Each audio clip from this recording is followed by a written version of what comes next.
Alô, alô, estamos no ar. 1, 2, 3, pulando a cerca com vocês. Hoje, dia 19 de março de 2010. Pois é, este programa não tem roteiro, não tem pauta, é como a vida. Pular cerca, isso a população brasileira tem pulado a cerca de 510 anos. E sempre com mais vigor. Aqui não tem nenhuma censura. O canal UniTV, é da Universidade Federal Fluminense, portanto, pertence à população brasileira. Não é como um canal comercial, onde tudo é engessado. Aqui não. Pode falar o que quiser, com maturidade. E aqui o principal é a pessoa, não o personagem, o professor, o doutor, é a pessoa que pula a cerca, por cima, por baixo, pelo meio, pular a cerca e sem rasgar a bunda. Tem que pular a cerca sem rasgar a bunda. Então, pular a cerca, olha só, o apresentador do programa, Daniel Sutoliansky, tive AVC, acidente vascular cerebral, ou derrame. E daí? Continuo no ar. O único apresentador do mundo que tem AVC e continua no ar. Hoje, nós vamos convidar para pular cerca o simpaticíssimo, o cultíssimo, o sabidíssimo, o gostosíssimo, o tesoudíssimo, um patrimônio da cultura brasileira, um patrimônio da cultura nacional. Isso vem aqui para convidar, para pular cerca, o interessantíssimo. Esse programa é uma produção coletiva. Todo mundo pode participar, pode ir aqui ao programa, é só entrar no site da UF, www.unitv.uf.br. Mas o convidado de hoje é o grande professor Rubim Aquino.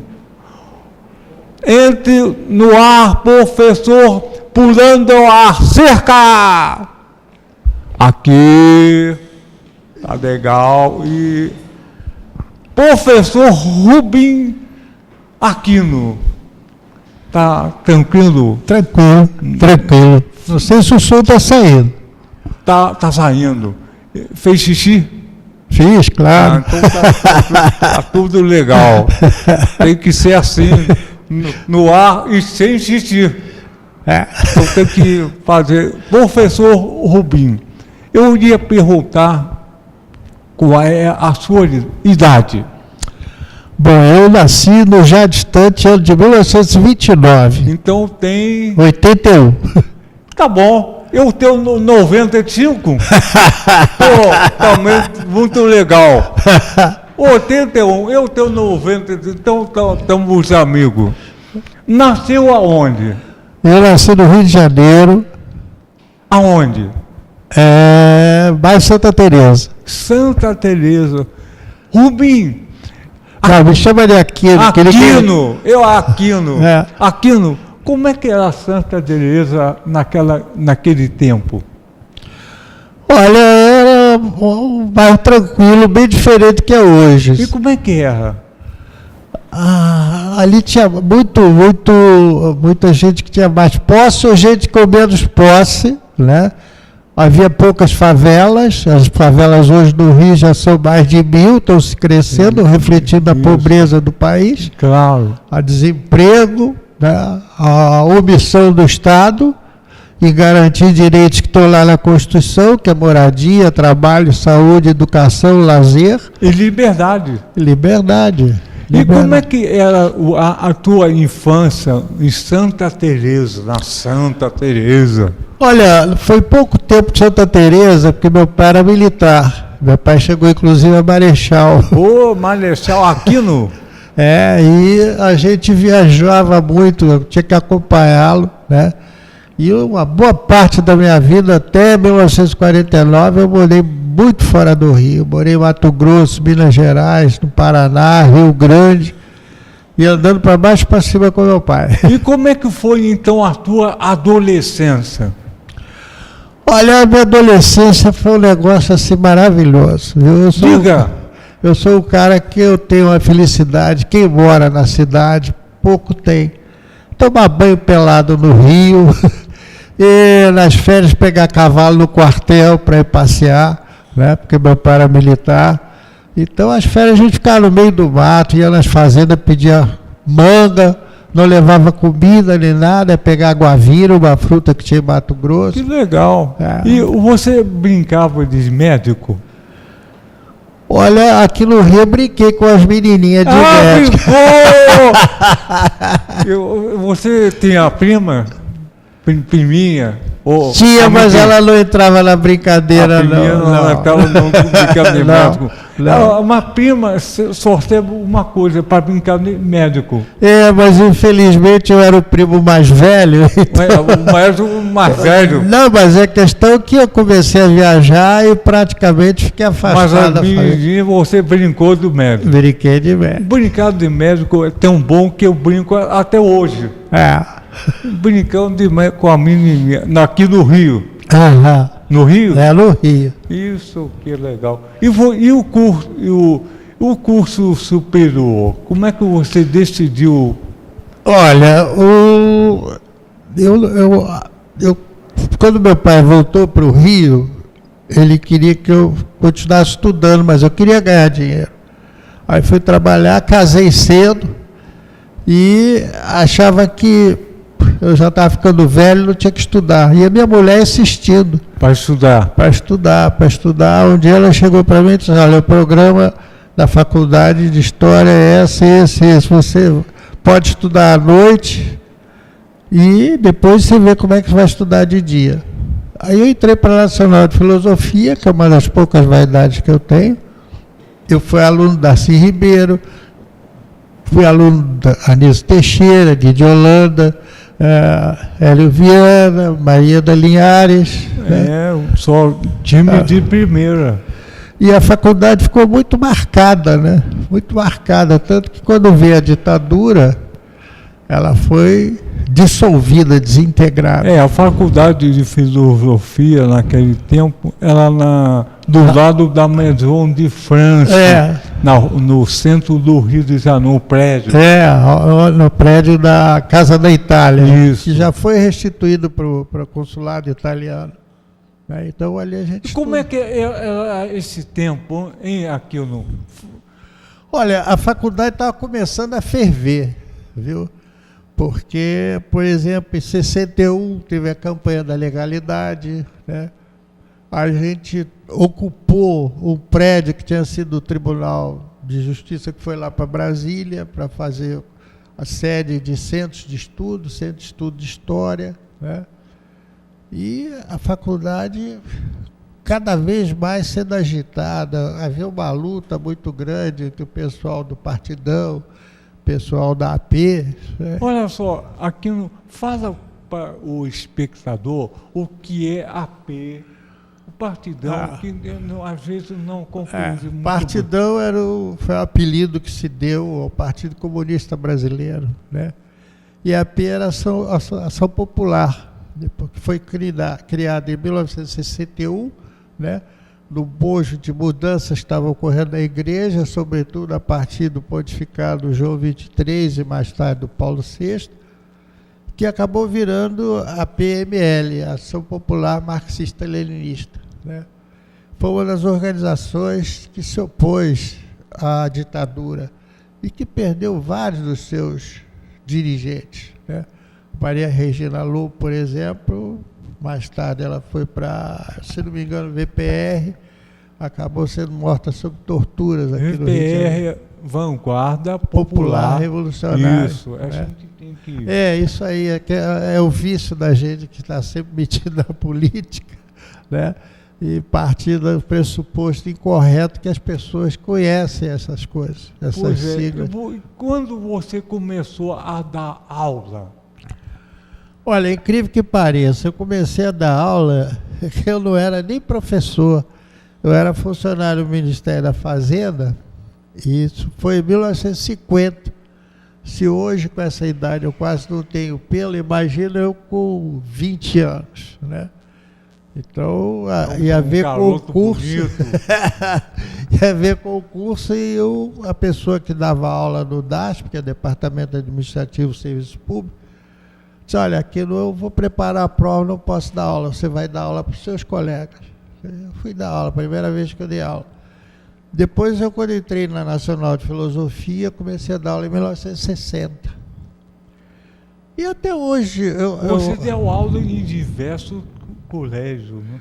Olha, eu dei aula em 2 faculdades, na PUC e na Pontifícia Universidade Católica, e dei aula na Gama Filho, né? Mas eu preferi trabalhar mais no ensino médio, em cursinho. Pois isso que é legal. Como é que foi isso? O ensino médio, o cursinho? Olha, na época da ditadura era muito difícil a gente dar aula de história, porque a gente não sabia se o aluno que fazia a pergunta está fazendo a pergunta para aprender ou se ele era ligado à repressão, né? Então, a gente tinha que ter muito cuidado, mas mesmo assim, a gente sempre dizia alguma coisa, e tanto assim que uma das poucas vaidades que eu tenho, a segunda é essa, né? É que os alunos confiavam muito em mim e vinham desabafar comigo, né? Isso que é importante, né? E até hoje, grandes amigos que eu tenho foram meus alunos. Certamente. Qual é a principal função do professor? A função mais importante do professor é funcionar como educador e não como reprodutor do conhecimento, né? Isso. Levar o estudante a usar aquilo que distingue o homem do animal, a sua inteligência. Isso. A pensar. Se ele pensa igual a nós, ótimo. Mas que ele pense, que não seja vaca de presépio, que ele tome consciência de que o homem é um agente da história.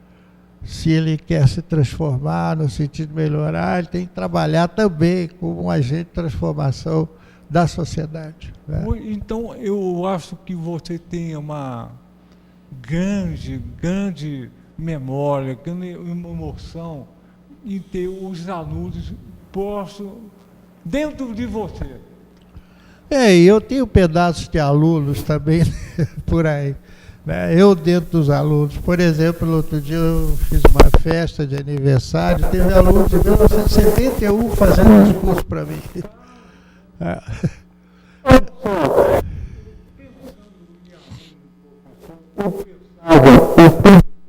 Escola, o seguinte, tem alguns professores não esqueci. Tem alguns professores que queriam mudar a vida. Esse é o grande professor que entra dentro da gente. Eu queria mudar e digo, enquanto esse é o grande professor. A sabedoria é a humildade de poder aprender. O aluno, né, ele só lembra 2 tipos de professor. O mau professor e o bom professor. O professor comum, ele esquece. O que marca ele, seja porque é ruim, seja porque é bom, né?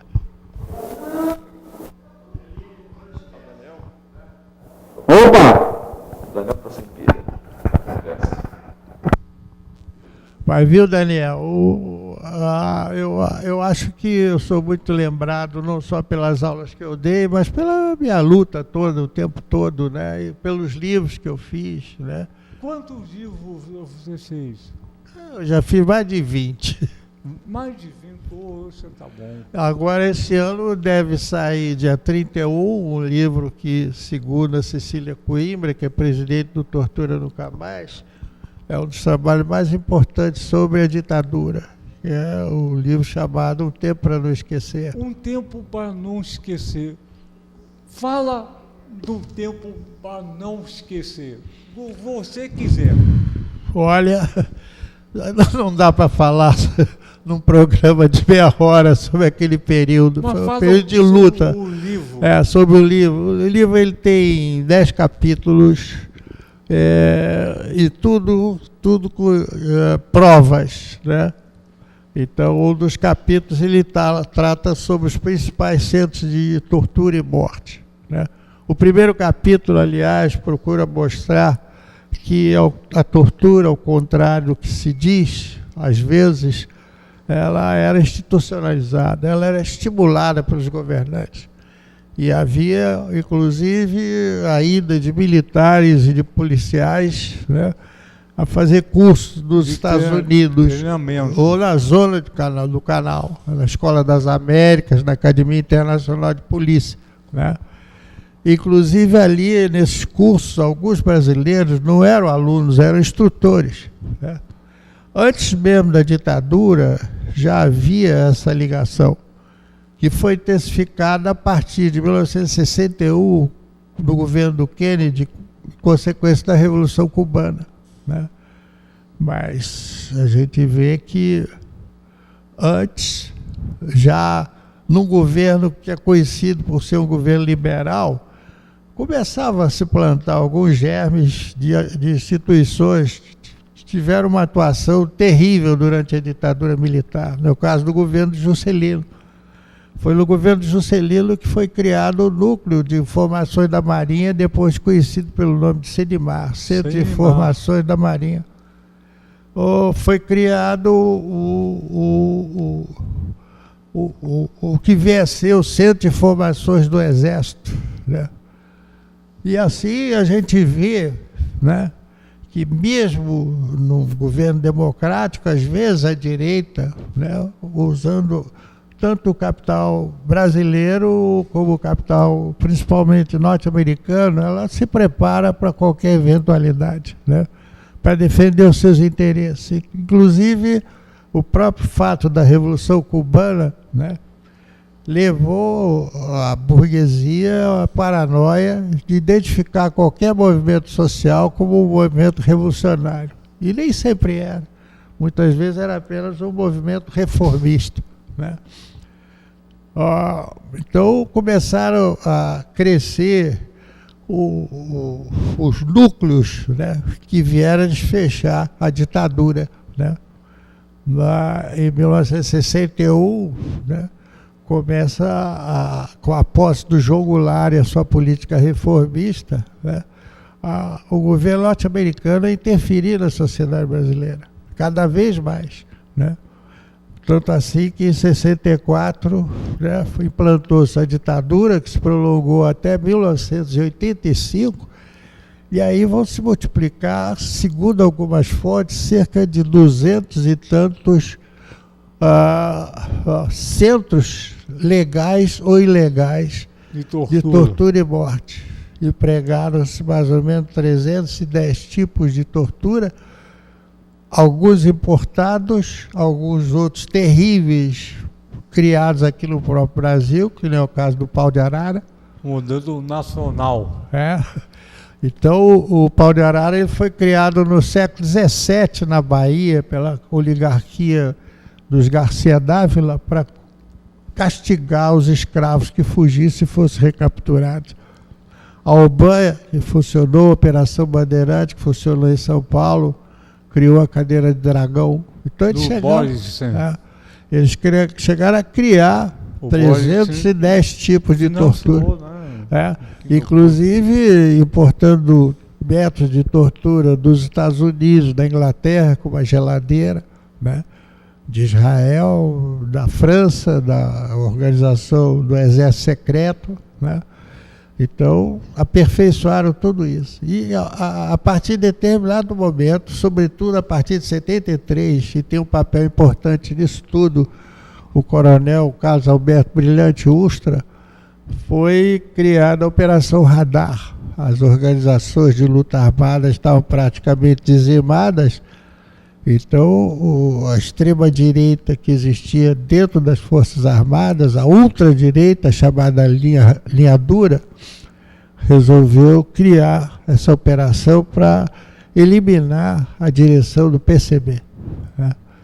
E aí vão se multiplicar os centros clandestinos. Os centros clandestinos são importantes porque eles criaram, dentre outras coisas, a figura do desaparecido político. O desaparecido político era aquele companheiro que a gente sabia que estava morto, mas a família não recebia o corpo.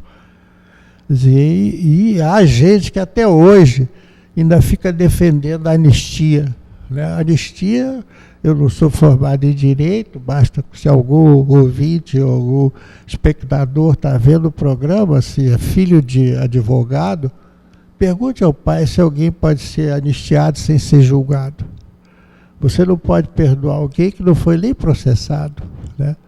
Inclusive, se cometeram 4 crimes que, segundo o direito internacional, convenções internacionais que o Brasil assinou, né, que são considerados crimes de lesa humanidade. O sequestro, que é a detenção ilegal, né? A tortura, que é punida, inclusive, até pelo documento da ONU, o artigo 5º da Declaração dos Direitos Humanos, o assassinato, que é a ocultação de cadáver, né?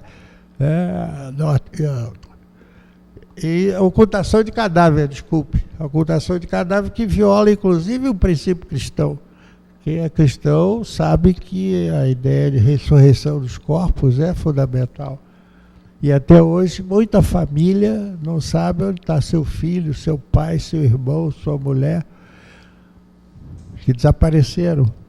Esses centros clandestinos de tortura davam aos agentes da repressão segurança, impunidade maior ainda, porque não havia possibilidade de um preso ser denunciado, quer dizer, explicando melhor, o companheiro ter visto alguém ser preso e recorrer à própria legislação arbitrária da ditadura, localizar essa pessoa. Então, isso daí, o preso que estava num desses centros, né, ele estava condenado à morte. E é lastimável a gente saber, por exemplo, que na Casa da Morte em Petrópolis havia 2 militares que a especialidade deles era funcionar como magarefe, ou seja, como açougueiro, que era retalhar o corpo dos presos que tinham sido assassinados.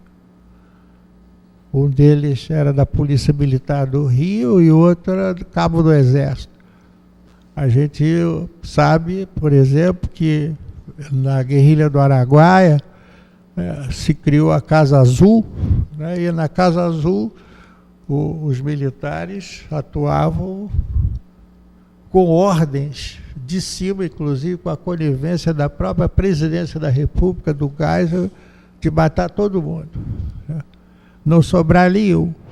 Então, a partir de 7 de outubro de 73, houve uma verdadeira caça para exterminar todo mundo. Né? Então, nesse livro que a gente fez, a gente levantou mais de 10 centros clandestinos de tortura. E quando vai ser lançado o livro? Aonde, o horário, quem vai participar? O livro, o primeiro lançamento dele será no Clube da Engenharia, no Rio de Janeiro, Avenida Rio Branco, 124, né? Que dia? Dia 31 de março. Claro, 31 de março. a partir das 18 horas, numa cerimônia em que há a entrega da medalha Chico Mendes pelo Grupo Tortura Nunca Mais. Isso.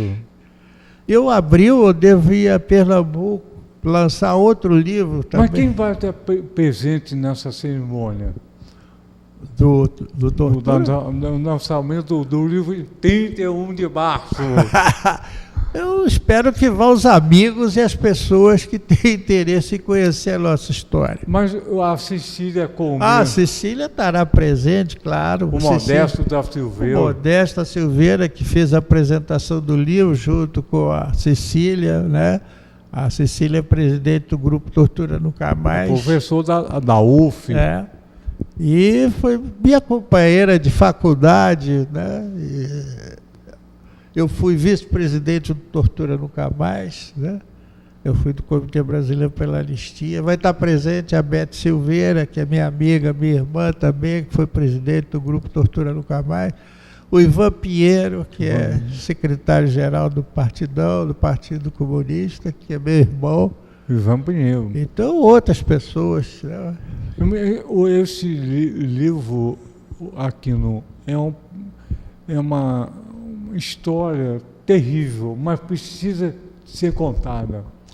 É uma história, inclusive, de denúncias, né? Denúncias, a gente tem uma relação de mais de 600 militares envolvidos, seja como mandantes, seja como agentes ou coniventes com a tortura e o assassinato dos presos políticos. A relação de mais de 100 médicos que participaram da repressão, dando o lado falso, vendo a capacidade de resistência dos presos. Eu sei disso. É realmente uma história terrível. O Brasil precisa saber e mais, para que não aconteça. Senão vai ficar pune. Claro. E não se trata de vingança, mas justiça. Isso. Justiça, a gente só constrói uma sociedade baseada na verdade, na justiça, na solidariedade, na humanidade, no respeito ao ser humano. E a gente tem que continuar a luta para construir uma sociedade melhor. No Vese, olha só, vamos mostrar a capa do livro. Não, vamos mostrar aqui. Não, está mostrando. Está mostrando?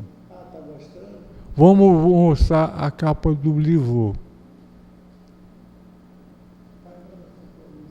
Não está ali. Olha lá. Não, aqui é mágico, apareceu. Rubem Aquino, Um Tempo para Não Esquecer, é um livro fundamental. Deve ter dado bastante trabalho, mas parabéns!